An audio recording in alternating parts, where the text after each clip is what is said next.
본 방송에서 제공하는 투자 정보는 투자 판단에 대한 조언입니다. 방송에서 제공하는 주식의 가치, 가격 상승 및 가격 하락에 대해서는 방송사에서 보장하지 않습니다.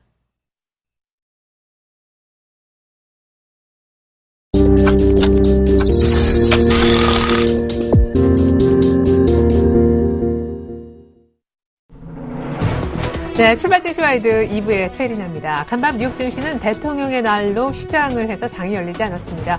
이에 따라 국내 증시도 오늘 조용하게 또 한 번 쉬어갈 공산이 커졌는데 전일까지 리뷰를 좀 해보자면요. 코스피는 외국인 기관의 동반 순매수를 이틀 연속 받으면서 역시 이틀 연속 고스란히 올랐죠. 하지만 1950대 매물대가 좀 많이 몰려있는 듯 느껴집니다. 저항선으로 작용하면서 어제 종가는 1940선대 그냥 머무르고 말았었죠. 물론 삼성전자의 투자 지연 루머도 한 몫을 했다고 보여지는데 코스닥도 마찬가지입니다. 520선에 안착해서 좋게 보여지기도 하지만 이미 전고점 위치 정도까지 와 있기 때문에 쌍봉에 놓여 있다는 기술적 부담도 충분히 느껴지는 위치라는 것이죠. 이런 가운데 미국은 쉬었고 일단 코스닥은 먼저 쉬는 흐름이 8거래일 만에 나타난 상황입니다. 코스피도 1950은 어쩐지 조금 부담스러운 지수대. 그런데 오늘 일본이 변수가 될 수 있을 것 같아요. 전일 부진한 4분기 성장률을 발표했던 일본에서 오늘 BOJ를 통해 통화정책을 결정하게 되는데요. 4분기 성장률이 부진했기 때문에 추가 부양책을 4월 소비세 인상 이전에 또 한 번 내놓을 수도 있다는 전망도 있지만 엔저 때문에 소비자들의 부담이 가중되고 있거든요. 물가 상승률이 가팔라지고 있어서 실탄을 아낄 것이다라는 지적도 역시 배제할 수 없는 부분입니다. 일본 BOJ 추가 부양 카드를 쓸지 여부에 주목하면서 오늘 시장 보시면 재밌을 것 같습니다. 출발 증시와이드 2부입니다.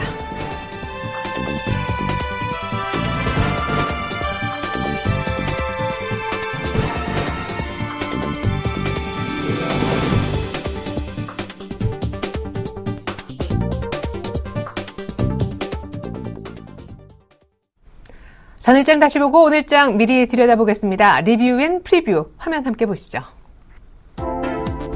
최희순 차장님은 외국인과 기관의 거래소에 대한 이틀 연속 동시 순매수가 포착됐다 하셨고 정영훈 팀장님은 1950선 저항선 아무래도 부담이었다 하셨습니다. 김혜란 연구원님은 삼성전자의 중국 시안 공장 투자 지연 루머로 인해서 반도체 장비 관련주들이 큰 폭으로 하락했었다 하셨는데 그래도 장중에 큰 폭으로 밀렸던 것보다는 종가는 낙폭을 약간 줄였던 것으로 보여집니다.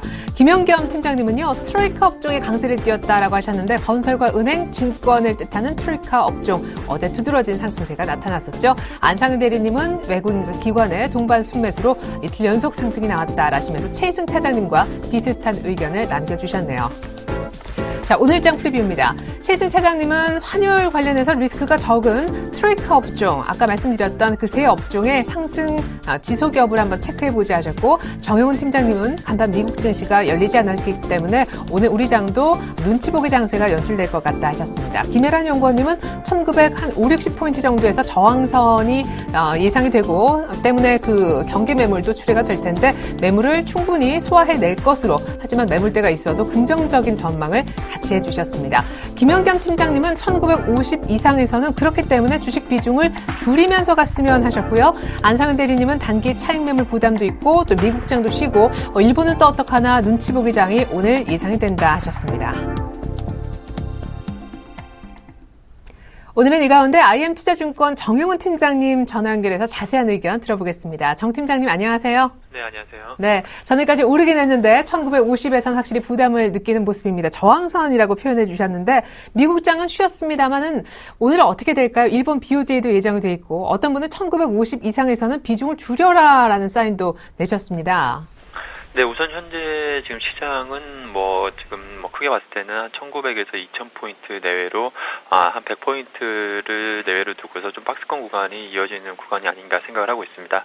지금 어제 미국 증시가 이제 대통령의 날을 맞아서 이제 휴장을 했는데요. 그로 인해서 국내 증시 같은 경우에도 다소 어제 같은 경우도 눈치 보기 장세가 좀 이어졌다라고 좀 보여줄 수가 있겠고요. 그리고 지금 1950포인트 정도 선이, 지금 코스피 지금 일봉상 봤을 때 한 200일 이평선이 위치해 있는 상황이기 때문에 1950선에서 어느 정도 기술적인 좀 저항을 좀 맞는 것으로 좀 그렇게 좀 판단을 하고 있습니다. 그렇지만 지금 우리 시장에서 계속해서 확인될 수 있었던 점은 코스피가 한 1900선 그리고 1900선 이하에서는 이제 PBR 한 1배 미만이라는 점에서 어느 정도 저점을 지속적으로 좀 확인했다라는 점에서 1900선 초반에서는 박스권 하단 대응이 여전히 좀 유효하지 않나 그렇게 좀 판단을 하고 있습니다. 지금 현재 시장은 어느 정도 좀 안도 랠리를 좀 이어갈 것으로 그렇게 좀 예상을 하고 있고요.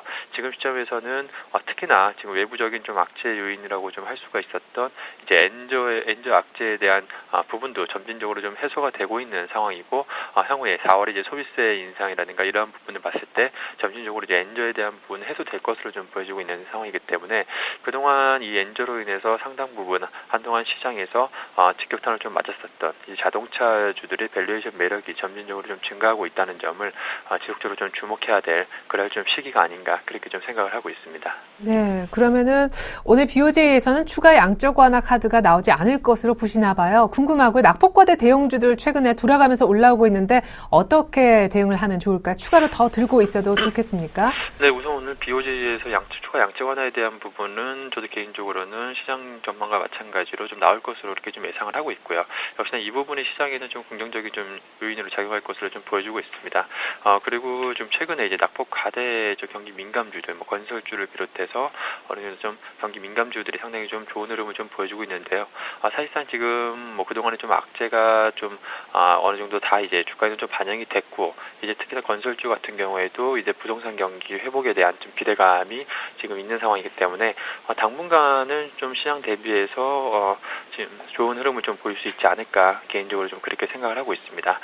그렇지만 지금 이제 현재 그 향후에 이제 경제 전망을 예상해 볼 수 있는 이제 PMI 지수가 지금 계속해서 중국의 PMI 지수가 이번 달에도 하락세를 이어갈 것으로 예상을 하고 있는 상황이기 때문에 시간 경기가 다소 좀 나빠질 것으로 이렇게 좀 보여주고 있습니다. 그렇기 때문에 철저하게 좀 중장기적인 관점보다는 단기적인 좀 트레이딩 관점으로 대응할 필요성이 있지 않을까 그렇게 좀 생각을 하고 있습니다. 네, 그래요. 당장 이번 주 재료만 봐도 일본 오늘 BOJ에서는 추가 양적 완화를 안 할 공산이 커서 긍정적인 재료가 나올 수 있지만 중국의 또 제조 PMI가 좋지 않을 수 있어서 다시 한번 눌릴 수 있는 장, 단기 대응 트레이딩 위주로 대응하라라는 전략 주셨습니다. 지금까지 IM투자증권 여의도본사 영업부에 계시는 정영훈 팀장님과 함께 해봤습니다. 말씀 고맙습니다. 네, 고맙습니다.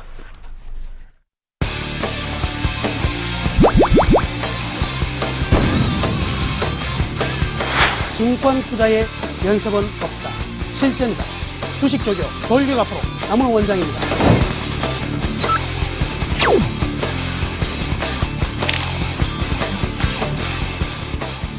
이제 여러분들의 투자는 제가 책임지겠습니다.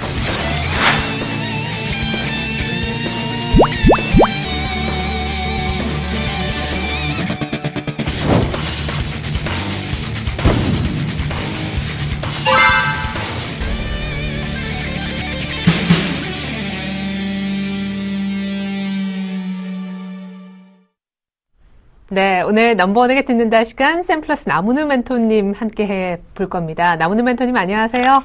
예, 안녕하십니까. 네. 자, 1월 내내 증시를 짓눌렀던 대기업들, 또 중소기업들 어닝 시즌이 거의 다 지금 막바지에 접어들었고, 외국인들 매도세도 약화가 되고 있습니다. 지수는 한 1950선 부근까지 오긴 했는데, 추가 반등 염두에 두고 전략을 세워도 좋을지 궁금하고요. 일단 대형주 내에서는 돌아가면서 낙폭과대주들이 올라오는 이른바 순환매장이 연출되고 있습니다. 아주 대표적으로 어제 소외되고 또 소외됐던 건설주들이 폭등했잖아요. 이런 섹터들은 조금 더 끌고 가도 괜찮을까요? 예, 결론부터 말씀해드리면요. 이 건설주의 반등은 이제 반등에서 점진적으로 상승으로 이어질 가능성이 크다.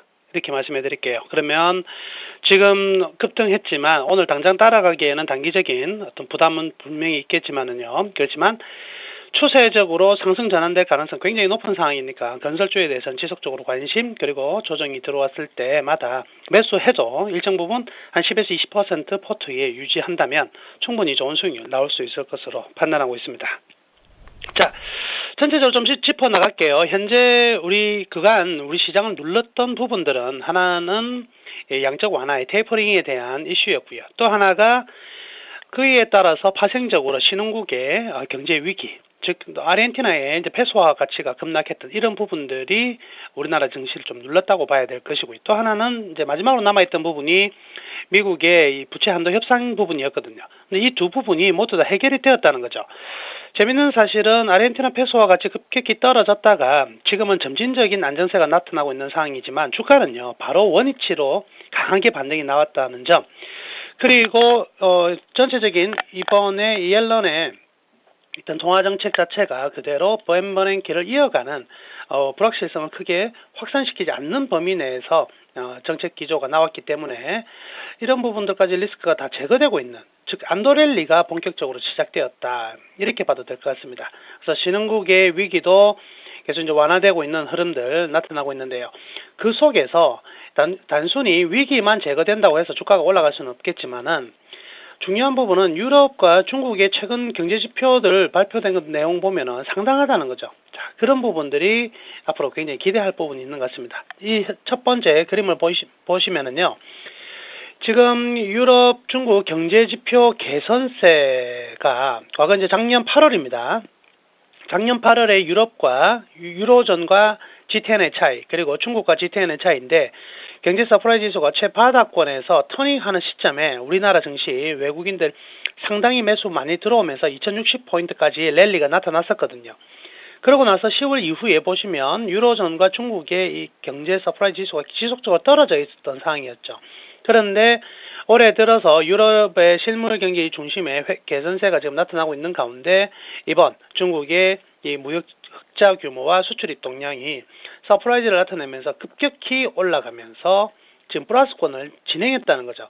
즉 지금은 G10보다 유로존과 그리고 중국존에서 더욱더 매력적인 구간으로 접어들었다 이렇게 봐야 될 것이기 때문에 단순히 지금 미국 중심의 경제만으로 미국 중심의 증시만으로 올라가는 이런 형태는 아니라고 볼 수가 있고요. 전반적으로 유럽과 중국 그리고 신흥국으로 파생되는 하나의 흐름이 나타나고 있다. 이렇게 봐도 될 것 같습니다. 그렇다고 본다면 지금 최근 신흥국의 이머지 마켓 쪽에 신흥국의 어떤 그 강세가 굉장히 좀 두드러질 수 있는 부분 또한 어디에 있냐면 경기 서프라이즈 지수가 상승폭이 굉장히 확대되고 있다는 것이거든요.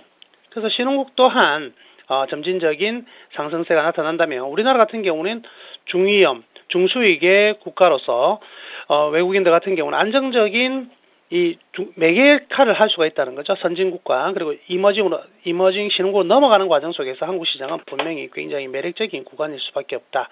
이렇게 봐야 될 것 같습니다. 자, 그리고 이 BDI 지수인데요. 이러한 물동량이 전반적으로 회복되면서 BDI 지수가 2300포인트에서 1084포인트까지 하락하다가 전주말, 지금 전주부터는 계속 이제 바닥권 탐색 모색하다가 결국 이제 상승세로 살짝 돌아서는 흐름이 나타나고 있거든요. 이런 흐름들까지 나타나기 때문에 관련 업종들 중에서 전일 같은 경우에는 뭐 건설업종 상승이 강하게 나타나면서 건설과 연결되어 있는 은행이 강세였고요. 그리고 BDI와 연결이 되어 있는 조선주까지 강세를 보이는 점을 본다면 이제 우리나라 지수는 전반적으로 골고루 상승할 수 있는 충분한 상승 매력을 가졌다. 과거에는 이 수익을 내고 있는 구조가 IT 자동차밖에 없었다. 그래서 시장을 올릴 만한 내용은 없기 때문에 2000포인트만 올라가면 미끄러지고 했었다면 이제는요. 2000포인트 이상을 넘어갈 수 있는 여러 가지 다각화된 이 업종들이 부상할 수 있는 자리이기 때문에 이제는 훨씬 더 시장이 좀 강해질 자리가 아니겠나 이렇게 저는 판단하고 있습니다. 자, 최근 외국인들의 매도세가 상당히 약화가 되었는데요. 재밌는 사실은 이 부분인 것 같습니다. 자, 외국인들이 작년 8월부터 10월까지 매수를 하고요.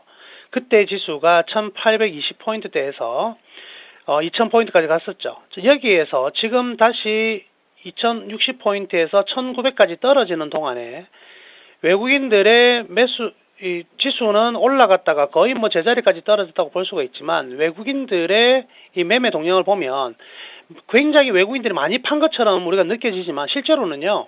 시장 대비 굉장히 매도세가 약했다는 겁니다. 그 속에서 이 초록색으로 보이는 이 연기금은 지속적으로 매수를 했고요. 기관 또한 이 지점부터 이 지점까지 매수했으니까 실질적으로 이번 2060포인트부터 1900포인트가 깨지는 단계에서 누가 팔았냐면 개인밖에 판 주체가 없다는 거죠. 즉 외국인들의 입장에서도 우리나라 시장은요, 어떤 이슈가 있더라도 떠나는 것처럼 보이지만 실질적으로는 선물 파생 쪽에서만 지수만 들었다 놨다 이렇게 지금 장난을 치는 부분이고요. 주식 측면으로 본다면 아직은 외국인들이 떠날 수가 없는 자리다 이렇게 봐야 되겠네요. 하여튼 지금은요, 우리 거시 측면으로 지수 하락이 나타난 이후에 반등이 나타나는 상황이기 때문에 이 매크로 측면에서의 이 안도랠리가 시작되었다. 그렇다고 본다면 이제 대형주 중심의 순환 강세가 이제 확연히 드러날 장세가 아니겠나 이렇게 판단해야 될 것 같습니다. 그래서 지금은요, 중소형주보다는 이제 본격적인 지수 랠리 가능한 자리고요. 어떤 분들은 이런 얘기를 하시는데, 우리나라 지수가 과연 더 올라갈 수 있을 만한 펀더멘탈이 있느냐. 그래서 우리는 단기적으로 박스권에 지나지 않을 것이다 그러는데, 경제와 경기라는 것은요, 굉장히 심리에 민감하고요. 이 가속도가 붙는, 가속도와 승수 효과가 발생하는 부분이거든요. 그래서 조금씩 이 안에 박스권이라 생각되지만 점진적으로 회복이 된다면 이 회복의 속도는요, 굉장히 가팔라질 수 있기 때문에 철저히 낙폭과대 그리고 턴어라운드 종목 위주의 편입을 계속적으로 추천해 드리도록 하겠습니다. 물론 이제 매력적인 부분은요, 이번 4분기에 일회성 손실을 많이 넣어가지고 1분기에 턴어라운드가 가속화될 업종들, 대표적인 이제 건설 조선 업종들이거든요. 공매도도 많이 맞았던 부분이고요.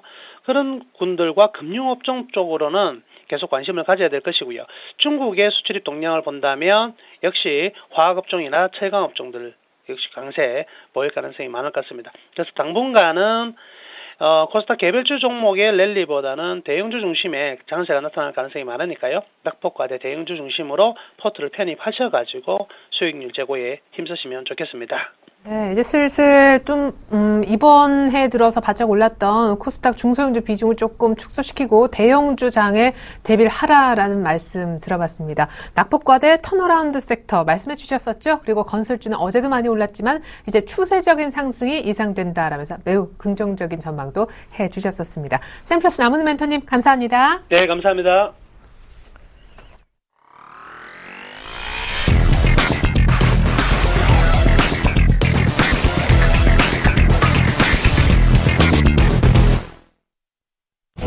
안녕하십니까. 화요일에 또 여러분들 찾아뵙게 됐습니다. 여러분들 오늘장 상승 게이지부터 좀 살펴보고 가도록 하겠습니다. 자, 상승 게이지 90%입니다. 제가 뭐 조금이라도 오른다고 생각되면 상승을 90%를 잡아드리고 내린다고 싶으면 10%로 잡아드리는데요. 90% 아니면 10%, 뭐 아니면 또 다른 시기에 얘기를 좀 드리고 있습니다. 왜냐하면 명확히 얘기를 드려야 되기 때문에 그 점 참고하시고요. 제가 지난주에도 여러분들께 말씀드렸던 것이, 자, 이제 미국, 결국은 경기 지표가 호전이 되어서 추가 테이퍼링을 한다는 것은 장기적으로 봤을 때 호재이고, 자, 경기 지표가 안 좋다고 나와도 결국은 추가 테이퍼링에 대한 우려가 조금, 완화가 되기 때문에, 결과적으로는 호재라고 봐야 된다. 그래서 추가 경기 지표가 좋게 나오든 나쁘게 나오든 결국은 지금은 미국 장은 좀 상승할 것이다. 그러니까 글로벌 증시 자체가 약세 쪽보다는 아직도 상승 쪽에 있다라고 말씀을 드렸고, 전일도 미국 증시가 좀 강하게 올랐습니다. 그래서 오늘장 역시 글로벌 증시의 어떤 분위기, 그 다음에 우리 증시에서의 불확실성에 대한 해소 부분이 지금 지속되고 있다. 그러니까 더 이상 나쁠 게 있겠나 라는 관측들이 많습니다. 그러니까 더 이상 나쁠 게 없다는 것은, 자, 지금부터는 좀 긍정적으로 봐야 되지 않느냐는 해석입니다. 그 점 참고해 보셔야 될 것 같고요. 두 번째, 악재가 없다는 얘기예요. 지금 크게 악재. 자, 두드러진 악재가 없다는 것은, 안도적인 구간이 나온다는 것이죠. 두드러진 악재가 없다고 해서 시장이 막연히 오른다는 것은 분명히 문제가 있는 해석입니다. 그런데, 두드러진 악재가 없는데, 시장에서의 해석이 안도로 나타난다면 그것은 상승 쪽으로 무게를 실으셔야 됩니다. 그 다음에 세 번째죠. 기관의 수급이 증시 상승의 견인차 역할을 하고 있다. 그 수급상 보면 기관들이 계속해서 어떤 지속성을 보이면서 매수를 해주고 있고, 그 다음에 기관들의 어떤 대량 매수세는 결국은 외국인의 수급도 불러올 수 있는 그런 상황입니다. 그래서 지금 그런 점 참고해 보신다면 결과적으로는 오늘장 상승 게이지 90% 충분히 잡아드려도 될 것 같습니다. 자, 여러분들이 지금 가장 잠시만요.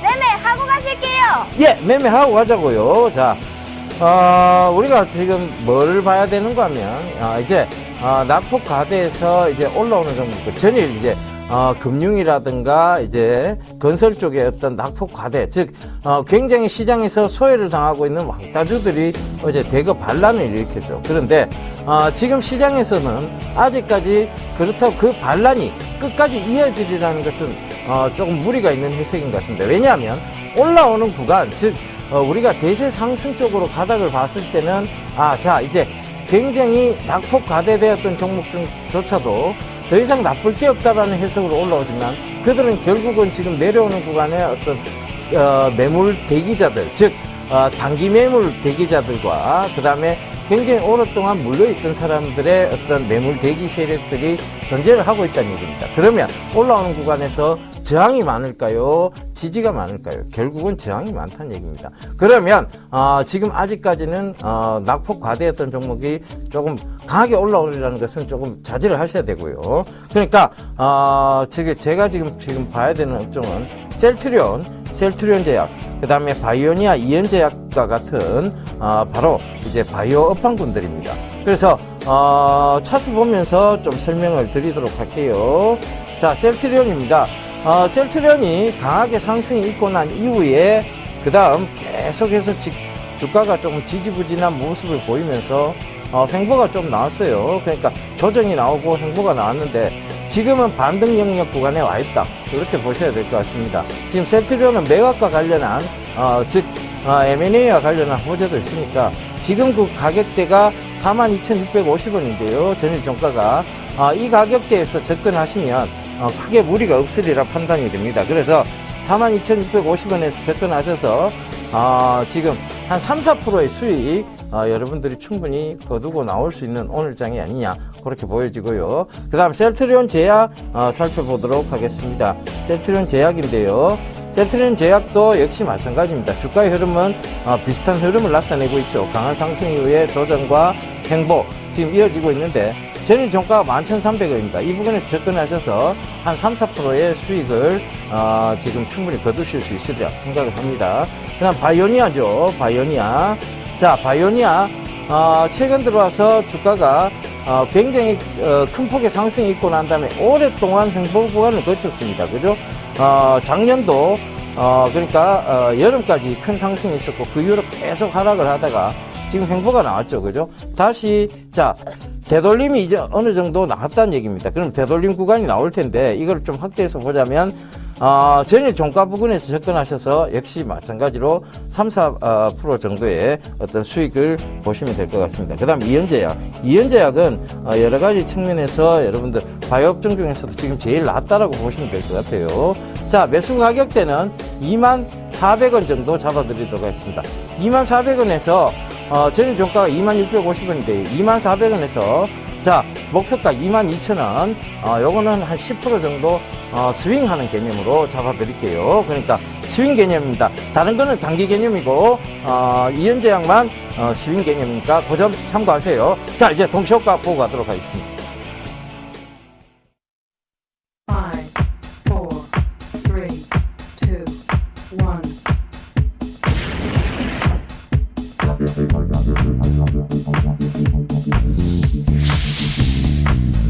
대장 방송은 예병군과 함께 완벽한 차트 분석으로 지수 맥점을 잡아드리겠습니다.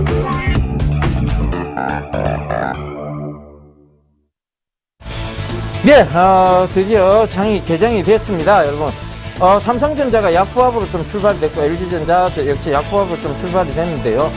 이 약보합 부분 걱정을 안 하셔도 될 것 같아요. 일단은 지금 출발선상 크게 나쁘진 않습니다. 그러니까 약보합으로 출발됐다고 해서 증시가 오늘 좋지 않지는 않겠죠. 왜? 우리가 분명히 살펴봤습니다. 앞부분에서 오늘장 상승 요인들 살펴봤으니까 그 점 참고하시면 될 것 같고요. 그 다음에 운수장비 업종들 좀 살펴보고 가도록. 현대차, 기아차 역시 약보합으로 출발했습니다. 그런데 운수장비 업종들도 크게 지금 나쁘지 않습니다. 그 점 참고하시고요. 자, 우리가 관심 있게 봤던 전일 이제 좀 관심 있게 봐야 될 게 뭐냐면 금융건설 쪽이 굉장히 좀 강하게 상승을 했죠. 그래서 금융건설 쪽 지금 좀 보고 가도록 하겠습니다. 금융건설 지금 은행주 그 다음에 지금 크게 나쁘지 않습니다. 어제 왕따주들의 반란에 대해서 말씀을 드렸는데 건설 금융 쪽이 좀 강하게 올라왔다는 부분 참고하셔야 될 것 같고요. 자, 우리가 관심 있게 봤던 종목군들 어떻게 시작되는지 한번 살펴보도록 하겠습니다. 자, 지금요, 이현제약 출발은 지금 좀 확대해서 볼게요. 자, 제가 말씀드린 매수 권역대까지 거의 와주고 있는 부분입니다. 자, 이현제약은 어떻게 하시라고요? 스윙 하시면 된다라고 말씀을 드렸습니다. 자, 목표가 분명히 한 22,000원대로 잡아드렸습니다. 바이오니아. 자, 바이오니아 지금 전일 종가 부근에 와 있죠. 그런데 충분히 여러분들 단기적으로 3-4% 정도 수익을 보실 수 있을 거라고 제가 분명히 말씀드렸습니다. 전일 종가 부근에서 매수를 하시면 되겠고요. 셀트리온 마찬가지입니다. 전일 종가 부근에서 매수 가능하시다면 3-4%의 어떤 수익 충분히 가능하죠. 지금 셀트리온 한 1.29% 상승한 쪽에서 지금 출발이 되고 있어요. 좀 강한 모습을 보이고 있는데 따라붙기보다는 약간 살짝 눌림목 줄 때 들어가시는 게 나을 것 같습니다. 셀트리온 제약, 셀트리온 제약은 지금 전일 종가 부근이죠. 그렇다면 지금 충분히 공략하셔서 3-4%의 수익 거두시기를 당부드리도록 하겠습니다. 자, 시장은 아직까지는 변동성 구간에 와 있습니다. 왜? 2월장이 제가 계속 말씀드렸습니다. 이 프로그램에 나와서도 강조드렸고 다른 프로그램에 나와서도 강조드렸습니다. 변동성 구간이 확대되는 구간이다. 즉 안도와 그 다음에 어떤 실망감과 어닝에 대한 부분들 여러 가지가 혼합되면서 자꾸 시장은 흔들고 그 다음에 자꾸 변동성이 확대되고 있습니다. 그러나 지금 여러분들이 중심을 딱 잡으시고 자, 코스닥 제가 코스닥은 509포인트 아래에서 모아가시는 전략이 맞다라고 계속 강조드렸었죠. 그 다음에 코스피는 1900포인트 부근이 바닥권이다. 자, 이 얘기 계속 강조드리고 난 이후에 주가의 흐름들을 보셨으면 여러분들이 저 전문가의 저 멘토의 얘기가 정확했구나라고 생각을 하실 겁니다. 그러면 지금도 참고를 하셔서 여러분들이 시장을 잘 대응하시기를 다시 한번 당부드리겠습니다. 자, 지금까지 예병군 멘토였습니다. 감사합니다.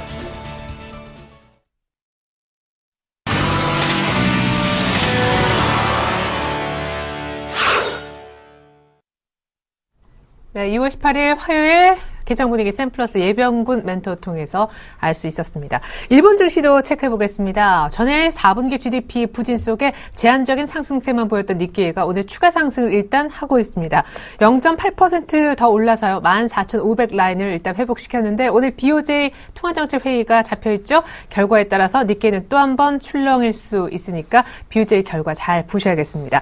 역시 BOJ 결과와 맞닿아 있는 쪽이 바로 한시장이 아닐까 싶은데 서울 외환시장 나가보겠습니다. KB 외환선물에 계시는 정경팔 팀장님 통해서 개장 분위기 전해듣죠. 팀장님 안녕하세요. 네, 안녕하세요. 네, 간밤 미국이 휴장이었기 때문에 거래는 한산할 수 있겠다 싶지만 BOJ 결과에 따라 분위기는 바뀔 수 있겠습니까? 어떻게 개장했는지와 오늘 전망 들어보겠습니다. 네, 오늘 서울 외환시장은 어제 종가 대비 1원이 하락한 1,059원 50전에 개장을 했고요. 개장 이후에는 개장가를 저점으로 1,060원 80전까지 상승했습니다. 이 시각 현재는 1,060원 30전에 거래가 되고 있습니다. 어제는 뉴욕 시장이 대통령의 날을 맞아서 휴장했고요. 이에 따라 시장을 움직일 수 있는 재료는 부재한 상황입니다. 다만 감지되고 있는 움직임은 달러화가 주요 상대통화별로 차별화된 반응을 보이고 있다는 것인데요. 달러화는 엔화에 대해서는 강보합세를 보이고 있습니다만 지난밤 유럽 여교 시장에서의 원화를 비롯해서 유로화와 캐나다 달러 등에 대해서는 약보합세를 보이고 있습니다. 전일 미 경제 지표가 혼조세를 보임으로 인해서 시장 참여자들은 달러화의 대부분의 통화 대비 매도로 대응한 바가 있는데요. 옐런 미 연준의장은 최근의 경제 지표의 부진은 추운 날씨에 의한 것인 만큼 테이퍼링 계획에 변화가 없을 것이라고 언급했습니다만 시장 참여자들은 날씨 이외 실제적으로 경기가 둔화될 가능성에 주목했고요. 궁극적으로 미 연준의 테이퍼링 속도가 늦어질 수 있다는 전망을 거래 반영하면서 달러화가 엔화를 포함하여 대부분의 상대통화 대비 약세로 나타났습니다. 달러화는 약세를 보였습니다만 증시는 강세를 보이는데요. 이는 미 연준의 테이퍼링 속도가 늦어질 수 있다는 전망이 위험 선호를 강화시켰기 때문입니다. 지난밤 유럽 시장에서 달러 엔이 상승한 것은 어제 니케이 지수의 상승 등 위험 자산 시장의 호조를 반영한 측면이 있고요. 결국 외환 시장이 위험 자산 시장의 흐름에 영향을 받았다고 볼 수 있겠습니다. 오늘 서울시장은 시장을 움직일 만한 대내 변수가 없는 가운데 1060원을 중심으로 좁은 범위 안에서 움직일 것으로 예상하고 있는데요. 시장은 큰 그림상 미 연준의 테이퍼링 강화에 대한 기대감이나 중국 경제지표 부진에 따른 신흥시장 불안감 등 달러화 강세 요인과 위험통화 약세 요인이 동시에 등장한 이후에 이제는 이 두 요인이 모두 사라진 상태고요. 이 때문에 달러 원이 상승할 요인을 찾기는 어렵다고 볼 수 있습니다. 기존의 달러 매수 포지션이 대부분 정리된 상태에서 적극적으로 매도 포지션으로 전환하기에는 1050원대라는 가격에 대한 부담감이 작용하면서 환율의 상승과 하락이 모두 쉽지 않은 장이 전개될 것으로 보고 있습니다. 오늘은 주로 수급이 주도하는 장이 될 것으로 보고요. 외국인들의 국내 주식 매매 동향 등이 환율의 등락에 영향을 주겠습니다. 예. 오늘 BOJ에서는 아무래도 4분기 GDP 성장률이 부진한 데서 드러났듯이 아베노믹스 의구심도 있고 한데 소비세 인상 이전에 실탄을 미리 안 쓸 가능성이 높겠죠? 법인세 인하에 대한 강한 의지가 있다는 소식을 들었는데요. 네. 이 부분이 아직은 시장에 큰 영향을 이 소식이 주지는 않을 것으로 보고 있습니다. 네. 일단 상승 재료는 사라진 자리인데 어제도 얘기하셨지만 1050원대는 아마 지지가 될 걸로 이렇게 예상하고 계십니다. 결국에 1060원대에서 올해 좀 머무는 모습 나올 것 같네요. 지금까지 환시장 분석을 KB 외환선물 정경팔 팀장님 통해서 들어봤습니다. 잘 들었습니다. 네, 감사합니다.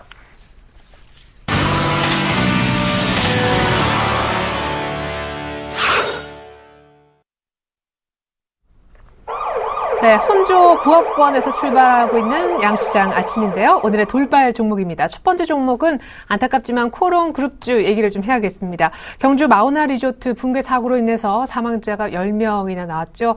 부산 외대 학생분들이 여기에 9명이나 포함이 됐었는데 정말 안타까운 간밤의 속보가 계속 전해졌었습니다. 오늘 코롱 그룹주 이미 예고가 됐었는데 낙폭이 어느 정도인지와 주가 이 사고가 얼마나 여파를 실질적으로 미치는지 분석을 들어보는 시간 마련해봤습니다. 그리고 ELK가요, 어제 장 끝나고 나서 실적을 발표했는데 지난해 적자폭이 훨씬 더 커졌다고 합니다. 500%라는 숫자도 제가 본 기억이 나는데 오늘 급락해서 개파락 출발하고 있습니다. 그리고 어제 장 중에 코스닥에 이 종목들이 많이 밀렸었죠. 반도체 장비주, 삼성에서 중국 시안 공장 투자를 보류한다라는 소식이 있었고 삼성은 아니다라고 극구 부인하면서 낙폭을 좀 줄이긴 했는데 오늘 다행히도 하루 만에 반등합니다. 큰일 날 뻔했죠. 반도체 장비주까지 분석을 돌발 종목으로 들어보겠습니다. 메리츠 종금증권 압구정 지점으로 나가봅니다. 김근호 연구원님 안녕하세요. 네, 안녕하십니까. 네, 경주 리조트 붕괴 사고 관련해 코롱 그룹주 한번 분석 부탁드리겠습니다. 네, 일단 굉장히 좀 안타까운 소식인 것 같고요. 저도 뉴스를 보면서 굉장히 좀 깜짝 놀랐었는데 일단 굉장히 좀 안 좋은 여파는 좀 있을 수 있을 것 같습니다. 일단 처리 결과나 피해 복구에 대한 부분 그리고 또 피해 보상에 대한 부분이 좀 이루어지는 부분들을 확인을 하고 나야 코롱의 어떤 부분을 좀 판단할 수 있지 않을까라는 말씀을 좀 먼저 드리고요. 일단 오늘 3% 정도 하락하는 모습을 좀 보여주고 있는데 경주 마우나 오션 리조트에서 최근 지붕이 좀 붕괴되는 사고가 발생했습니다. 그래서 10여 명이 좀 숨지고 한 100여 명 정도가 부상을 했다라는 뉴스 보도가 나왔고요. 일단 마우나 오션 리조트는 이 코롱 계열사인 마우나 오션 개발이 운영을 하고 있고요. 이 마우나 오션 개발 지분은 코롱이 50% 정도를 가지고 있습니다. 그래서 나머지는 또 이웅렬 회장과 이동천 코롱 명예회장이 각각 24%, 26% 보유 중인데 결국에는 100% 전체 다 코롱과 관련된 지분이다라고 보시면 될 것 같고요. 코롱 계열의 복합 리조트인데 여기서 또 학생들이 신입생 환영회 오리엔테이션을 하다가 사고가 좀 발생을 했습니다. 일단은 붕괴된 사실 자체는 어떤 시장의 이 눈들이나 투자자들에게는 분명히 긍정적이지 않을 것입니다. 왜냐하면 이 붕괴라는 사고가 원천적으로는 과연 건설을 제대로 했느냐 하지 않았느냐 이 부분까지로 좀 연결될 수가 있는 거죠. 뭐 일단은 기둥 등의 구조물이 없어서 결국에는 눈의 무게를 감당하지 못하고 주저앉아서 이번 대형 사고를 당했다라고 경찰들이 사고 원인을 예상들을 하고 있는데 뭐 아직 확실하게 발표된 것은 아니고요. 일단 이 소유하고 있는 코롱 측은 깊은 사죄와 책임을 통감하고 있다. 그리고 사고 대책본부를 설치를 해서 사고 수습을 위해서 만전을 기하고 있고 뭐 인명구조와 사고 원인 규명에 온 힘을 다하겠다라고 설명을 했습니다. 일단 이 부분이 과연 어떻게 잘 마무리가 되느냐 이 부분이 가장 중요할 것 같고요. 모르겠습니다. 단기적으로 악재이기 때문에 오늘 좀 마이너스로 시작을 하는 부분은 있는데 15,000원 선이 무너질 가능성은 그렇게 높진 않아 보인다. 그러니까 16,000원이 아닌 15,000원 가격대에서는 조금 유심히 좀 보실 수 있지 않을까라는 생각은 가지고 있는데 중요한 것은 어느 정도 좀 마무리 수순 단계에 들어갔을 때 좀 긍정적으로 보시라는 말씀. 그러니까 긍정적이 아니라 낙폭 과대에 따른 반등이 좀 나올 수도 있겠구나 이런 생각으로 좀 접근을 하셨으면 좋을 것 같고요. 사고가 발발한 지 이제가 하루가 지났기 때문에 지금 상태에서 어떻게 판단을 하기에는 아직 시간이 좀 부족하지 않나라는 말씀을 좀 드리고 싶습니다. 그래서 이 사고 대책이나 피해 보상과 관련된 부분들이 어떻게 이루어지느냐 이 부분을 좀 유심히 지켜보시라는 말씀을 좀 드리고 싶습니다. 그리고 뭐 그런 부분들을 제외하더라도 지금 당장의 코롱 같은 경우 옆으로 좀 횡보할 가능성이 좀 높지 않나라는 생각을 좀 가지고 있습니다. 물론 굉장히 좀 바닥권 가격은 분명히 맞기 때문에 매수하는 데는 그렇게 큰 부담은 없다. 근데 중요한 게 상승 모멘텀이 그렇게 크지 않기 때문에 사고 여파를 제외하더라도 일단 코롱 같은 경우 그렇게 썩 단기적으로 좀 상승폭이 높게 나올 종목으로 좀 보이진 않는다. 이 부분으로 좀 이해해 주셨으면 좋을 것 같고요.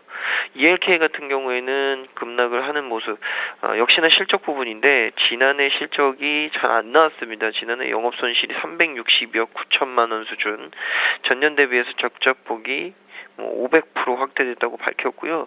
같은 기간 매출액은 2,896억 8,800만 원, 57.6% 늘어났습니다. 근데 단기 순손실과 영업손실이 발생을 했죠. 이 부분을 좀 봤을 때는 뭐 매출은 외형은 좀 확대가 됐지만 결국에는 내실 있는 어떤 이 수익을 가져가지 못했다라는 부분으로 좀 이해를 해야 될 것 같고요. 일단 차트상으로는 굉장히 좀 횡보세가 길어질 가능성이 좀 높지 않을까. 만약에 거래량이 좀 실리면서 차트를 급반등시키는 움직임이 나온다면 단기적인 기술적 반등 가능하겠지만 지금 현재 상태로는 그럴 가능성은 그렇게 높아 보이지 않는다라는 말씀을 좀 드리겠고요. 일단 뭐 오늘 갭으로 하락을 해서 시작을 했기 때문에 지금 수준에서는 뭐 기술적인 낙폭이 반등이 나온다고 해도 그렇게 큰 수준의 기술적 반등이 나오기는 좀 힘들지 않을까. 그래서 좀 고민을 많이 하셔야 될 것 같습니다. 일단 코스닥도 어느 정도 좀 목전에 차 있는 수준이기 때문에 ELK가 급반등하기에는 굉장히 좀 녹록지 않은 시장 상황이고요. 또 거기다가 실적까지 좀 부진을 하기 때문에 종목 개인적으로도 굉장히 좋지는 않다. 이런 부분들 종합해 봤을 때 단기적으로 좀 횡보세에 놓일 가능성이 좀 높다라는 말씀을 드립니다. 그리고 마지막으로 이 반도체 장비주들, 사실 코스닥을 좀 견인했던 가장 큰 업종이 바로 이 반도체 장비 업종들입니다. 이 SK 하이닉스발로 시작된 이 D램이나 반도체 분야 쪽에 핑크빛 무드, 그러니까 업황이 좀 개선될 수 있다. 그리고 우리가 기다렸던 수준은 아니지만 그래도 점진적으로 좀 개선이 잘 되고 있다. 이런 부분들이 좀 반영이 됐었는데 전일에 삼성전자의 투자 보류와 관련돼서 반도체 장비주들이 전체적으로 좀 하락하는 모습을 좀 보여줬습니다. 대표적으로 뭐 PSK, 테스, 원익 IPAS 같은 종목들이 있는데 일단 사실 무근이라고 좀 밝혀졌고요. 그래서 오늘 이 낙폭과대에 따른 부분들을 좀 반전시키려고 하는 움직임들은 있다. 그러나 중요한 것은 지금 수준에서 낙폭과대에 따른 어떤 반등을 모색하기에는 아직까지 그렇게 녹록치 않아 보인다라는 말씀을 좀 드리고 싶습니다. 그래서 기술적인 반등을 좀 보여주려면 결국에는 기관이나 그러니까 외국인 수급이나 기관 수급의 어떤 메인 수급 주체가 다시금 한번 좀 수급적으로 좋은 모습을 좀 보여주는 부분을 좀 가지고 가야 되는데 아직까지는 이 부분은 좀 확인이 되지 않았다. 근데 좀 그러니까 넓게 좀 생각해 보면 코스닥이 최근에 좀 목전까지 차 있는 수준까지 온 부분도 분명히 좀 영향은 있지 않을까라는 생각을 가지고 있고요. 그렇게 봤을 때는 당장에 또 반도체 장비주들이 낙폭과대에만 기인해서 반등으로 좀 돌리기에는 쉽지 않다라는 말씀을 좀 드리고 싶습니다. 그래서 조금은 일단 좀 두고 봐야 되지 않을까라는 말씀을 드리고요. 그 반도체 장비주 안에서 과연 어떤 종목이 좀 살아있느냐, 저 개인적으로는 일단 테스를 그래도 기술적으로나마 좀 괜찮게 보고 있다라는 말씀을 좀 드리고 싶습니다. 그래서 다른 종목보다는 조금 덜 빠졌다, 굉장히 좀 견조하게 움직이고 있다라는 생각이 좀 들고요. 이 PSK, 테스 원익 IPS 중에서는 기술적으로는 역시나 테스가 그래도 좀 가장 매력이 있지 않을까라는 말씀 드리겠습니다. 네, 반도체 장비주 향후에도 한번 추이를 살펴야 할 텐데 기술적으로 제일 그래도 추천할 만한 종목은 반도체 장비주 가운데 테스다라는 말씀까지 들어봤습니다. 코롱 관련해서 그 리조트 붕괴 사고로 목숨을 잃은 고인들의 명복을 빌겠습니다. 계속해서 특징주 분석은요, 스튜디오에서 더 들어볼 텐데요. 오늘 골든이글 투자자문 정태근 팀장님께서 나와주셨네요. 안녕하세요. 네, 반갑습니다. 네, 어제 사실 시장의 특징이라 한다면 건설주와 은행주의 급등을 빼놓을 수가 없는데 오늘 은행주는 조금 조용한 편이지만 전에 훨씬 더 많이 올랐던 건설주 가운데 GS건설은 추가 상승까지 하는 모습입니다. 여기서 얼마나 더 올라갈 수 있을지 얘기 좀 들어보고요. 파라다이스도 실적 호전 소식 이후에 오늘까지 강세, 오늘 또 마크로젠 그리고 예병군 멘토님 얘기해 주셨던 셀트리온까지도 강한 모습으로 아침장 시작했습니다. STX과 페노션 쪽의 움직임도 한번 좀 살펴봐야 될 텐데 일단 건설주 가운데 GS건설 어떻게 보십니까? 네, GS건설뿐만 아니라 건설주 전체적으로 말씀을 드려야 될 것 같아요.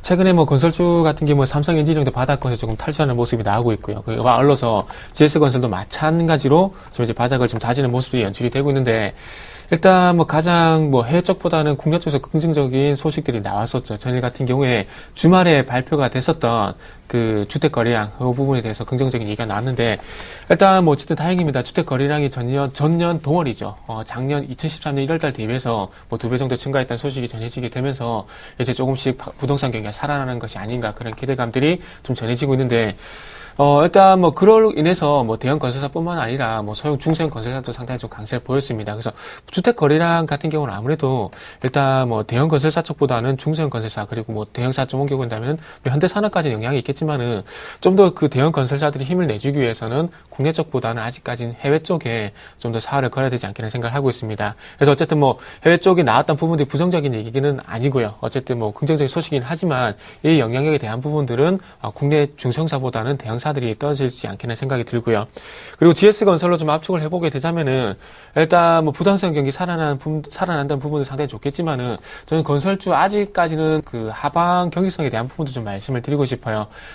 부동산 경기 그러니까 드리고 싶은 말씀이 현실적인 문제와 어떤 미래적인 문제를 좀 나눠서 말씀드리고 싶은데 일단 부동산 경기가 살아난다는 것 어떻게 향후의 기대감이기 때문에 좀 긍정적으로 봐도 되지 않겠는 생각이 드는데 이 기대감을 좀 받쳐주기 위해서는 현실적인 문제가 좀 받쳐줘야 되는데 GS건설이 5분기 연속 현재 적자입니다. 그렇기 때문에 일단 흑자 전해야 된다는 소식도 좀 나와줘야 조금 탄력적으로 우상향을 하지 않겠는 생각이 듭니다. 그래서 기대감이 있는 것은 충분히 이해가 되지만은 중요한 것은 현실적인 문제도 좀 받쳐줘야 되기 때문에 이 현실적인 문제가 그러니까 실적 문제가 조금 흑자로 전환되기 전까지는 아직까지는 좀 하방 경기성 그리고 단기적인 어떤 반등으로 좀 대응을 하시는 게 좋지 않겠는 생각이 들어요. GS건설의 경우에는 단기 반등이 나온다면 한 4만 원 정도까지 갈 수 있을까요?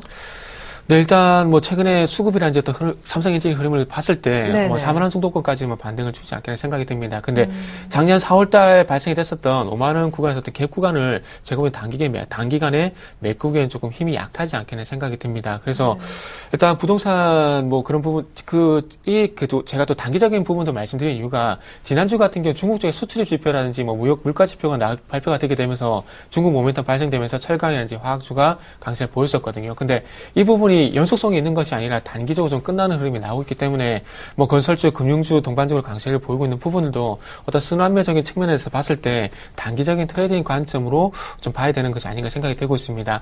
뭐 장기적으로 봤을 때 뭐 흑자 전환만 되고 있고요. 그리고 뭐 지금 1월 조선주뿐만 아니라 건설주 같은 경우 1월달 해외 수주 실적을 보게 되니까 뭐 괜찮게 좀 현재 나오고 있더라고요. 그래서 향후에 대한 기대감도 충분히 중요하지만 아직까지 현실적에 대한 문제 발목이 잡힐 수 있기 때문에 더 이상 뭐 주가 지금 어떤 기대감이 반영이 되게 된다면은 뭐 추가적인 하락은 제한이 되겠지만 어떤 탄력적으로 올라가기 위해서는 아직까지 조금 어떤 또 다른 현실적인 문제도 좀 받쳐줘야 된다. 그렇게 좀 의견을 좀 드려보도록 그러면 할게요. 지금 건설주를 갖고 계시다라고 했을 때 어떻게 하실 겁니까?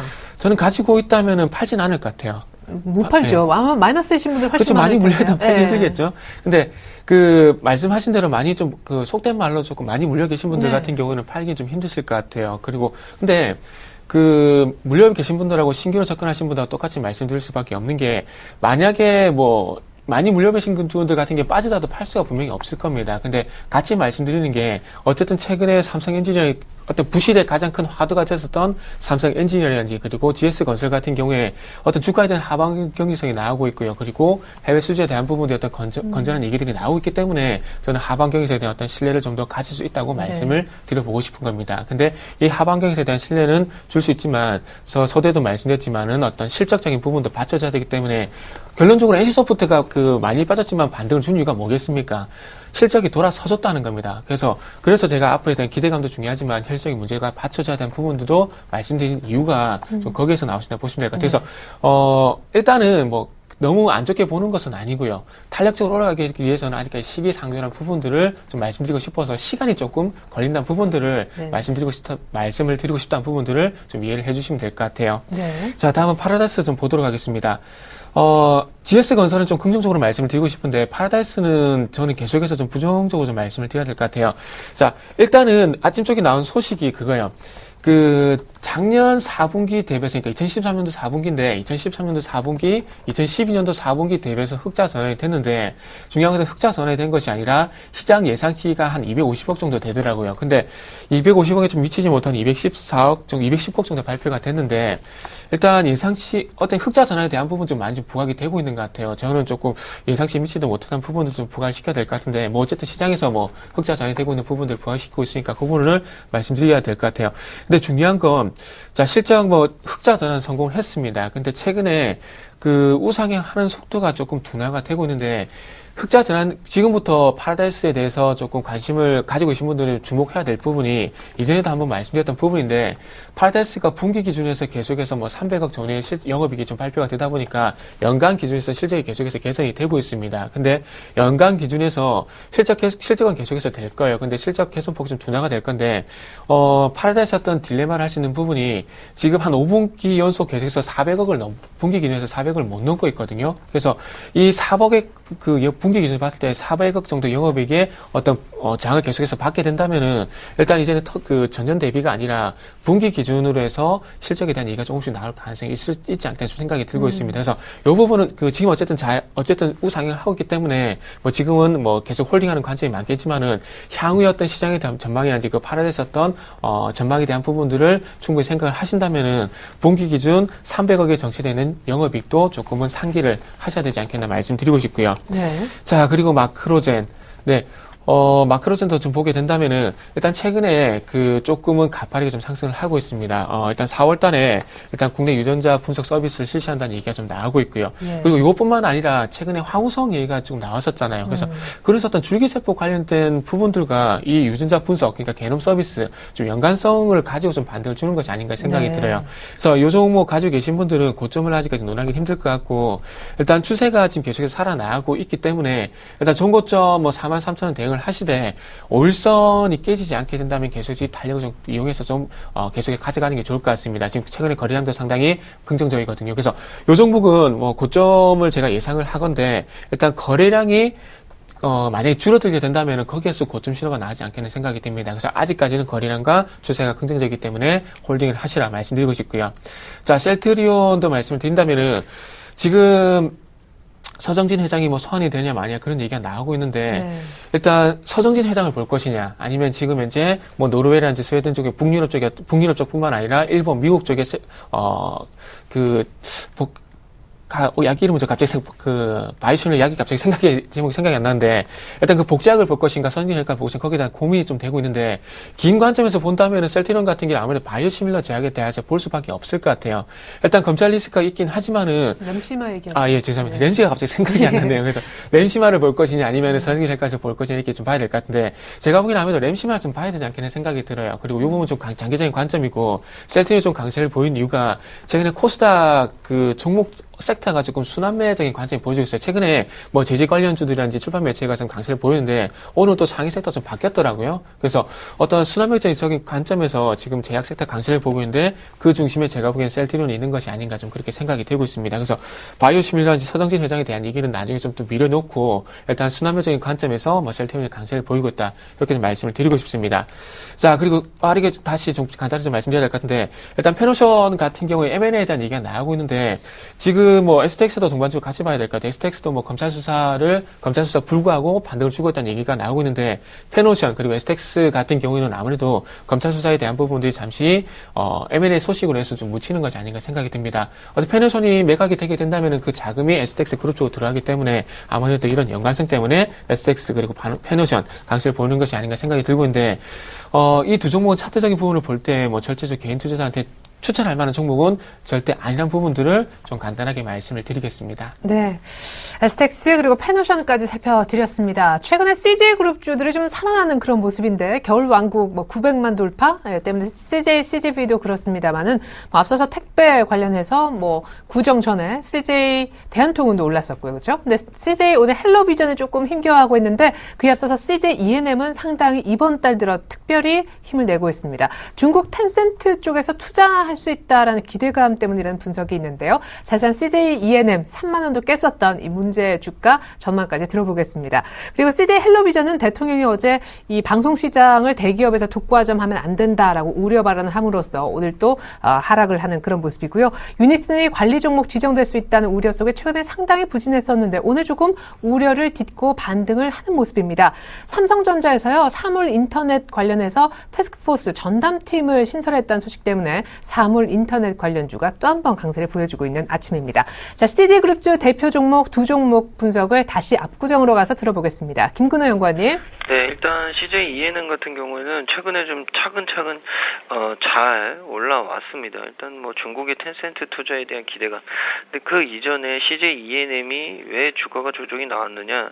이 게임 부문을 뭐 분할할 것이다. 게임 부분을 떼어낼 것이다라는 우려감들이 있었는데 그 부분은 일단은 아닌 것으로 좀 판명이 됐고요. 일단 오히려 좀 게임 부분을 강화하겠다라는 부분으로 좀 선회를 했습니다. 당초에 CJ E&M 같은 경우 공정거래법 위반 해소를 위한 CJ 게임즈 지분 투자 이슈가 게임 부분 매각 우려로 이어졌고요. 텐센트의 지분 투자로 중국 시장 진출에 대한 기대감이 높아지는 기회로 결국에는 반전이 됐습니다. 그래서 텐센트의 지분 투자는 중국 최대 전자상거래 업체인 알리바바와 이 모바일 메신저 소셜 커머스 전자상거래 분야를 놓고 경쟁이 격화되는 가운데 최근에 이 알리바바의 모바일 플랫폼, 게임 플랫폼 사업 진출 견제를 위한 이 콘텐츠 확보 차원이다라고 밝혔고요.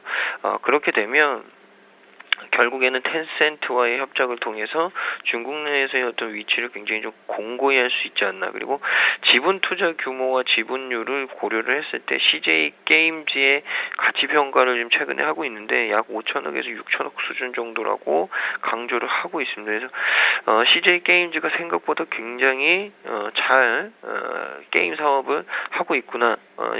과거에 게임 부분에 대한 우려 때문에 좀 조정이 받았던 부분은 오히려 역으로 게임 부문 강화를 통해서 좀 회복시키고 있다라는 말씀을 드리고요.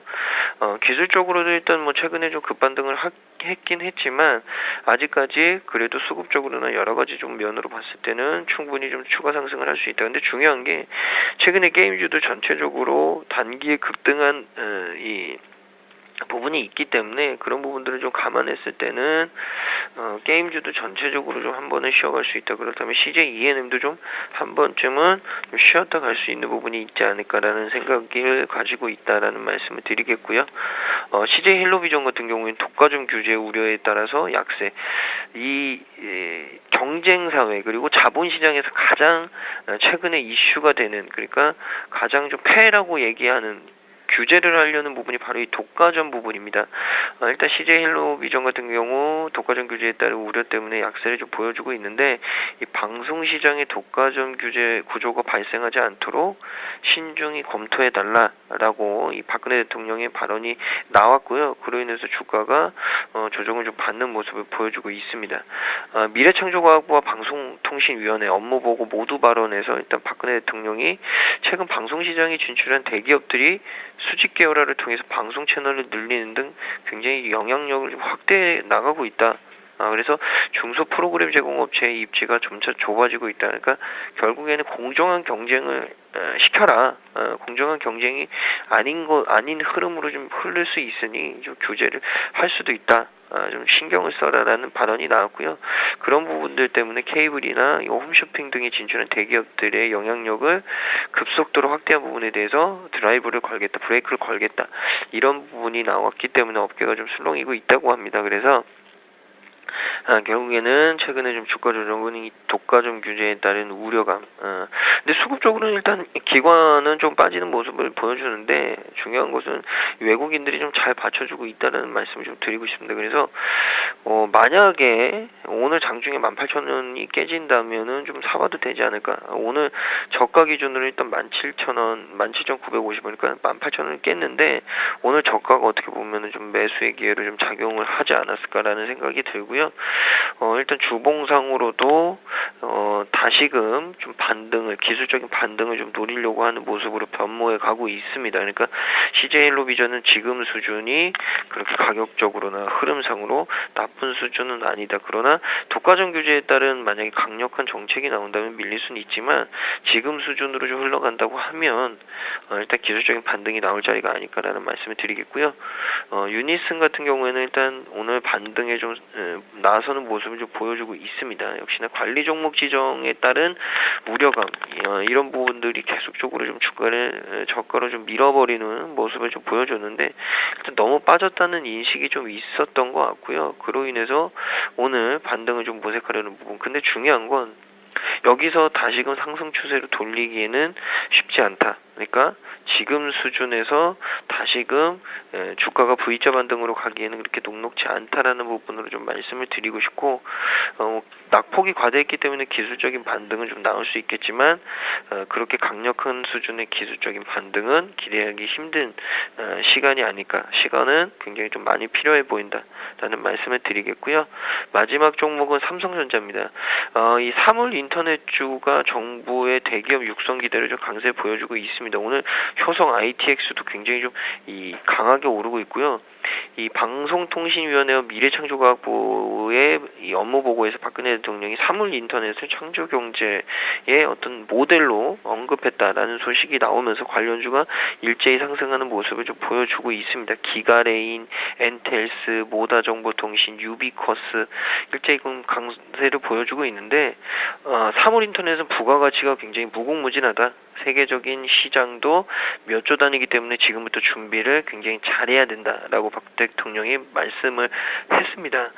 그리고 일부 언론이 또 삼성전자가 사물 인터넷 전담팀을 작년 11월에 만들어서 돌리고 있다라고 보도를 하면서 주가가 더욱더 좀 탄력을 받는 모습을 좀 보여주고 있는데요.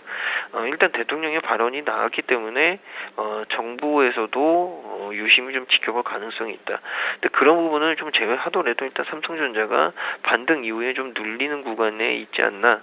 지금 가격대는 그런 부분은 제외하더라도 좀 매수의 관점으로 좀 봐도 되는 가격대가 아닐까라는 말씀 드리고 싶습니다. 네, 3월 인터넷 관련주까지 들여다봤습니다. 보험주 쪽에서도 실적 발표가 이어지고 있는데요. 롯데손해보험은 지난해 흑자 전환 성공했다고 하죠. 오늘 아침 급등하고 있고 현대해상은 반대입니다. 그리고 올해 실적 전망까지 별로 좋지 않다는 분석. 현대해상은 계속해서 하락세를 타고 있습니다. 현대제철이 8만 원까지 왔어요. 최근에 철강 섹터는 큰 폭으로 오르지 못했지만 또 현대제철은 야금야금 반등세를 계속 이어오고 있는데 외국인 수급이 좀 주요했다는 분석이 있습니다. 일단 보험주 두 종목부터 한번 살펴보죠. 예. 일단 뭐 똑같은 실적 영향 미치는 건 똑같은 이유인 것 같아요. 네. 손해율 이 부분인 것 같은데 일단 롯데손보 같은 경우에는 일단 뭐 손해율이 일단 하락을 하게 되면서 뭐 실적 개선이 이루어졌다는 얘기가 나오면서 흑자 전환에 성공했다는 얘기가 나오고 있고요. 그리고 그 손해율뿐만 아니라 그 인건비라든지 어떤 비용, 그 판관 비용이 이 부분이 좀 감소를 하게 되면서 뭐 긍정적인 영향을 미쳤다는 얘기가 좀 나오고 있는 것 같아요. 그래서 손해율이 어떤 공통 분모가 있긴 한데 일단 실적에서 큰 폭의 차이가 났던 게 조금 그 롯데손보 같은 경우에는 뭐 비용 축소 이런 부분 좀 있었고요. 그리고 현대해상 같은 경우 좀 봐야 될 부분이 뭐냐면은 매도 가능 증권 손상 차손이라는 부분이 발생이 되는데 이게 무슨 얘기냐면은 그 보험사들이 어떤 뭐라 할까요?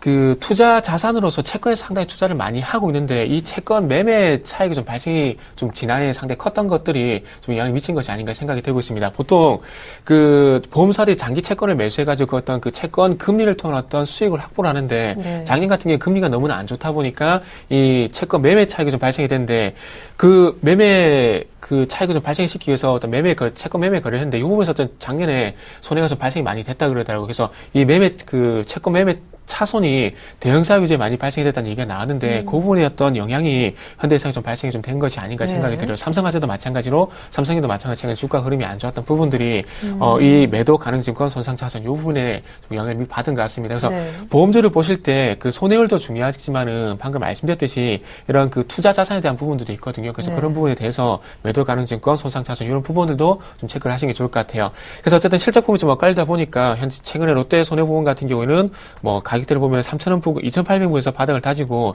현재 반등을 주고인데 제 변동성이 상당히 커지고 있습니다. 그래서 아까 제가 GS건설의 실적이 문제, 실적이 중요하다는 이유가 어떻게 본다면 롯데 손해보험이 가장 좋은 예가 아닌가 좀 생각이 듭니다. 그래서 기대감도 물론 중요하지만은 현실적인 문제도 보자는 이유가 여기서 나오신다고 말씀드리면서 조금 참고를 해보시는 게 좋을 것 같아요. 그래서 뭐 반대로 얘기하면 현대해상 같은 경우에는 뭐 차트 흐름이 상당히 좋지가 않죠. 실적 문제 때문에. 그래서 현대해상은 조금 하반경성에 대한 부분들을 좀 보시는 말씀드리고 싶고요. 현대제철 최근에 철강주가 좀 엇갈리고 있어요. 그 현대제철은 그래도 반등을 좀 주고 있는데 포스코 같은 경우는 아직까지도 하반경성이 나오지 않고 있습니다. 근데 여기서 우리가 봐야 될 부분은 아직까지 그 포스코 같은 경우에는 그 조선용 후판 비중이 상당히 너무나 큽니다. 그리고 건설용 철강 제품도 상당히 크고요. 근데 현대제철은 포스코와 좀 차별점이 있는 것이 현대아이스코에서 자동차용 내연 강판 사업품을 가져왔죠. 그렇다 보니까 이 부분의 어떤 긍정적인 평가 때문에 일동주보다는 지금 현대제철이 좀 최근에 강세를 보이는 것이 아닌가 저는 좀 이렇게 생각을 하고 있다고 좀 정리를 해보도록 하겠습니다. 네, 같은 철강주지만 들여다보면 사업 내용이 확연하게 차이가 있다라는 말씀까지 들어봤습니다. 자, 1950 오늘도 회복 시도해봤지만 또 밀리고 있어요. 1944선까지 내려와 있고 어제 쉬었던 코스닥은 약간 더 힘을 내보고 있습니다. 자, 두 분 모셔봤으니까 한 분 한 분 오늘장 필요한 전략 부탁을 드릴 텐데 정태근 팀장님부터. 네. 예. 일단 시장 측면에서 말씀드리고 싶은 것보다는 아무래도 종목이 좀 중요할 것 같아요. 네. 그래서 제가 항상 고민하는 게 섹터로 접근할 만한 종목이 있을까 그걸 상당히 고민하는데 이제 좀 간단하게 좀 말씀드릴 수 있을 것 같아요. 요즘에 섹터로 잘 가잖아요. 요즘 건설도 일제히 가고 은행도 네. 가고. 예. 그래서 저는 뭐 코스피 쪽도 물론 뭐 다른 분들 말씀 많이 해주시니까 제가 코스닥 좀 골라봤어요. 그래서 저는 모바일 게임즈 기술적인 관심이 필요하다 이렇게 말씀을 드리고 싶은데 전체적으로 다 말씀드린 게 아니라 최근에 중국이라든지 해외 쪽 얘기가 많이 나오잖아요.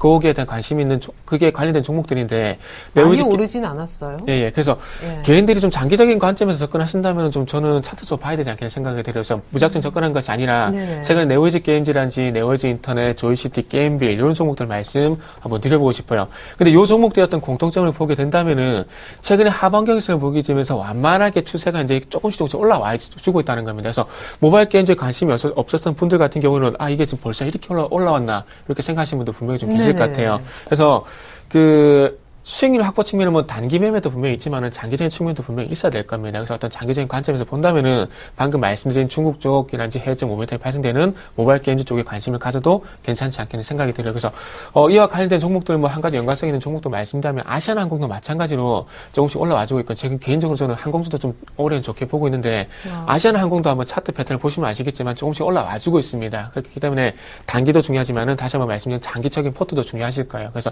장기적인 관점에서 조금 돌아서준 종목이 필요하시다 생각하신 분들은 방금 말씀드린 종목들 쪽으로 한번 접근을 해보신 것도 뭐 괜찮지 않겠나 생각을 하고 있습니다. 네, 모바일 게임주 장기 관점에서 한번 관심 가져보자. 기술적 또 관심 이런 전제를 붙여주셨습니다.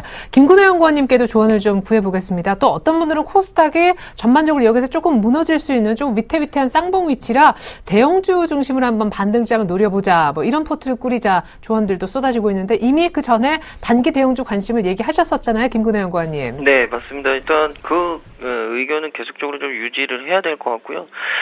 모르겠습니다. 코스닥을 여기서 뭐 얼마만큼 더 뭐 지수 기준으로 더 쏴줄지는 뭐 개인적으로는 좀 의문을 갖고 있고요. 뭐 그렇다면 중소형주가 좀 쉰다라는 가정하에 단기적으로 일단 대형주에 대한 긍정적인 좀 시각을 유지를 해봐야 되지 않을까. 일단 뭐 건설주, 은행주들이 좀 올라왔는데 전 개인적으로는 건설주, 은행주는 뭐 너무 많이 쐈다. 라는 생각을 가지고 있고요. 물론 뭐 장기적으로 뭐 포트를 구성한다면 뭐 눌림목을 이용해서 매수하실 수도 있겠지만 저는 개인적으로는 뭐 제가 어제도 말씀드렸지만 대형주 쪽에서는 화학업종 관심 있게 보고 있고요. 최근에 이 화학업종 내에서도 뭐 화학만 있진 않지만 눈에 띄는 종목이 효성이란 종목인데 일단 효성에 대해서 좀 관심을 갖자라는 말씀을 좀 드리고 싶고 또 한 가지는 전체적으로 중국 시장이 바닥에서 좀 반등을 하고 있습니다. 중국과 제일 관련이 높은 업종이 바로 이 화학업종, 철강업종이고 뭐 코스닥 쪽에서는 또 중국 관련 소비 종목들이 분명히 있지만 대형주의 흐름이 조금 나올 수 있다고 한다면 화학 철강이 조금 단기적으로 좀 움직일 수 있지 않을까. 근데 일단 철강이란 업종은 또 단가의 부분에 있어서 이슈를 좀 받을 수 있기 때문에 전 개인적으로는 화학 업종이 대형주 중에서는 좀 움직일 가능성이 높지 않나라는 말씀을 좀 드리고 싶습니다. 그래서 단기적으로 코스닥이 좀 쉴 수 있는 지금 흐름상에서는 대형주로 좀 관심을 돌려보자라는 말씀을 다시 한번 좀 강조드리고 싶고요. 그 안에서도 화학 섹터가 좀 괜찮지 않나라는 말씀을 좀 드리고 싶습니다. 그리고 또 한 가지는 대형주가 좀 올라오면 바닥에서 최근에 좀 있었던 이 조선 업종에 대해서도 좀 말씀을 제가 드리면 사실 조선 업종에 대해서 긍정적인 시각을 계속 유지를 했었는데 일단 한번 이 된소리를 좀 맞았습니다. 뭐 여러 가지 좀 이슈도 있었고 근데 중요한 것은 뭐 아직까지 이 조선 업종에 대해서는 그렇게 뚜렷하게 개선되는 느낌이 좀 있다. 이런 부분들이 뉴스로 나오지 않았습니다. 그러니까 가장 중요한 거는 유럽 시장이 좀 잘 돼야 결국에는 발주들이 많이 나올 텐데 아직 이 부분이 좀 나오진 않았다. 근데 올해 유럽 쪽에서의 발주 물량이나 또는 미국 쪽에서의 플랜트, 중동 쪽에서의 플랜트, 이 해양 플랜트와 관련된 부분이 올해 나올 가능성이 좀 있지 않을까. 그래서 시기를 좀 봐서 조선 같은 경우에도 워낙 바닥권에서 있기 때문에 좀 긍정적인 시각을 유지는 해보자. 근데 아직 매수에 대한 정확한 시그널이 나온 시기는 아니기 때문에 그 부분은 제가 다시 한번 코멘트를 좀 드리도록 하겠습니다. 네, 조선주는 매수 타이밍 나면 그때 얘기해 주시겠다라는 약속이셨고요. 대형주 가운데 화학주, 그 가운데 효성이 좋아 보인다라는 의견까지 들을 수 있었습니다. 지금까지 김근호 연구원님, 정태근 팀장님 도움 말씀 들어봤네요. 수고 많으셨습니다. 잘 들었습니다. 네, 감사합니다.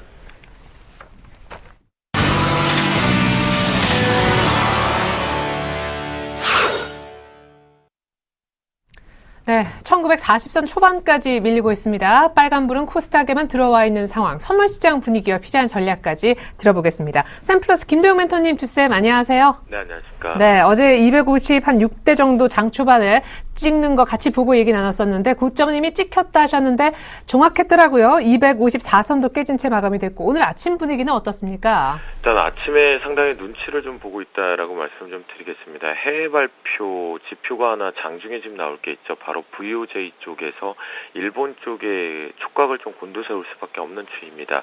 그 이유는 왜냐하면 아베노믹스 결국 엔저 기조 자체가 과연 일본 경제를 성공을 시켰느냐라고 본다면 결과론적으로 좋지 못한 결과를 냈죠. 자신들이 원했던 정책을 폈지만 결국 경제 성장률 자체에는 희망의 불씨조차 제대로 보여주질 못했습니다. 결국 투기적인 부분만 나왔다라고 볼 수가 있겠는데요. 이 부분 추가 부양책을 더 낼 것이냐, 사실 지금 나와 있는 정책의 결과로서는 추가 부양책을 낼 수밖에 없는 카드겠죠.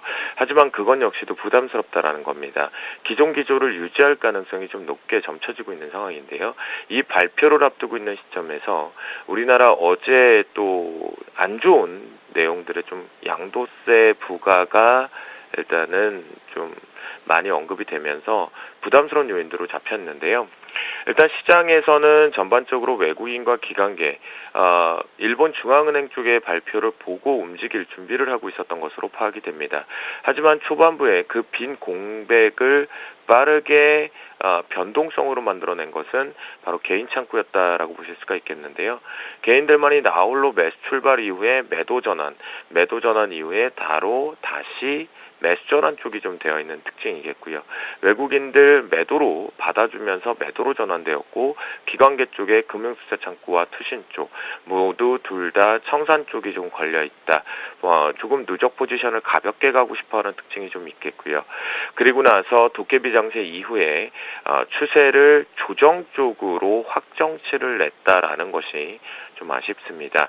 종목군들도 좋게 양호하게 시가총액 상위권에 출발되는 척하다가 그것이 윗꼬리를 맞고 떨어지는 상태에서 이미 기술적으로 맞는 종목군들이 몇몇이 나오면서 차익 물량들이 좀 나오고 있다라고 보실 수가 있겠고요. 옵션 추이 쪽에서 보면 콜옵션 추이 쪽과 풋옵션 추이가 전일 대비해서 상당히 한산하게 거래되고 있다는 것이 특징으로 보실 수가 있겠습니다. 그렇다면 옵션의 움직임 변동도 지금 제대로 나오고는 있지만 그렇게 공격적으로 들어가기에는 좀 위험 구간이 있다라고 말씀을 좀 드리겠고요. 자, 조정포 쪽이 열려 있다라고 계속 강조해서 말씀을 좀 드리고 있는데요. 프로그램 추이를 보면 현재 프로그램 쪽에서 차익 쪽에서 소폭 매수이지만 비차익 쪽의 매도 카드가 확대되고 있는 것이 보이실 겁니다. 현재의 베이시스 상황에서는 여전히 지속적인 매도가 출회될 수밖에 없는 관점이겠고 초반부에 매수 유입될 준비를 하고 있었던 베이시스 추이가 다시 한번 백어 상황으로 얕은 백어로 돌아오면서 비차익적 매도 압박이 시장의 발목을 잡고 있다라고 보시면 좋을 것 같겠습니다. 그렇다면 오늘장 대응 전략적으로 좀 말씀을 좀 드리겠는데요. 오늘장 같은 경우에는 이 개인들 포지션 잘 보자라는 관점입니다. 왜냐하면 개인과 기관계 포지션을 반대쪽으로 외국인들이 잡고 있고 지금 시장의 핸들은 바로 외국인이 잡고 있기 때문입니다. 그 관점으로 집중해서 보실 필요가 있겠습니다. 자, 그런 관점에서 오전장 황금 라인은요. 253.70으로 설정을 좀 합니다. 중요한 포인트일 것 같은데요. 현재 기준점에서 이 부분 급락 이후에 아랫꼬리를 달고 급반등을 순간적으로 폈던 이 포인트 1.7포인트의 변동이거든요. 바로 개인이 만들었습니다. 그리고 나선 시장의 확정치 매도를 잡으면서 내려오고 있는 것은 누가 만들고 있다? 외국인이 만들고 있다라는 관점입니다. 아쉽겠지만 오늘 같은 경우에는 현재 이미 추세를 조정 쪽으로 열었기 때문에 조정포 쪽이 유리하다라는 관점으로 매도 포지션 잡고 대응해보자라는 전략을 세워드리도록 하겠습니다. 네. 그래요. 지금 252.55, 252.70까지 내려왔네요. 오늘장 황금 라인 253.70이었습니다. 김대웅 멘토님 감사합니다. 네, 감사합니다. 네.